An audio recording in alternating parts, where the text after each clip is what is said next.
Okay. So in the article, the most important thing that I think I came up with was in the humor, but that led to the attitude. And attitude is the most important thing. And from that comes out of the humor. And because it relaxes you when you try to make a silly little statement about your cancer or whatever it is. And the cancer is not going to go away, so you're stuck with it. So you might just as well deal with it, and the humor is probably the best way to do that. So with the humor, though, you have to be really careful because sometimes there's a line. You have to be careful not to go over. You can get close to it, but you have to be careful not to go over because some people would become offended, and it would turn them off, and they would then blank you out, and then they don't pick anything else up from the meeting.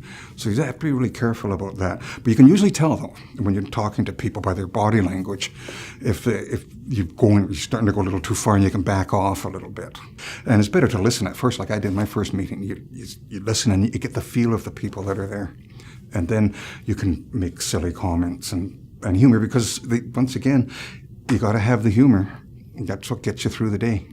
So one of the things that I really, really like about the meetings is the number of women that come. Sometimes up to 25% are women, and it's wives, but it's also sisters in several cases and daughters, because some of these guys are widowers, and they get involved in it, and they ask questions too because they want to know. And it's often, by the way, women that push them in to go get their tests and all that, and they just want to make darn sure that they're doing it right. And at the end of the group, they always have a gathering because not everybody can stay. Some people have to go back. And sometimes the gathering goes on for quite a long time past the meeting.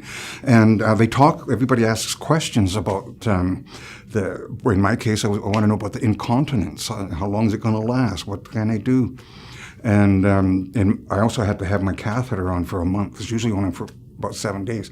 So I had a few little problems that they fixed up. But they talk about that. And then if somebody else has a problem that nobody else can, then the leader will say, is there anyone else have this problem? And then one or two guys might put their hand up, and then those three or two or three, four people go off on their own to discuss that little one that it's a rare problem that hardly anybody has. And then other people go on, and it's incredibly helpful.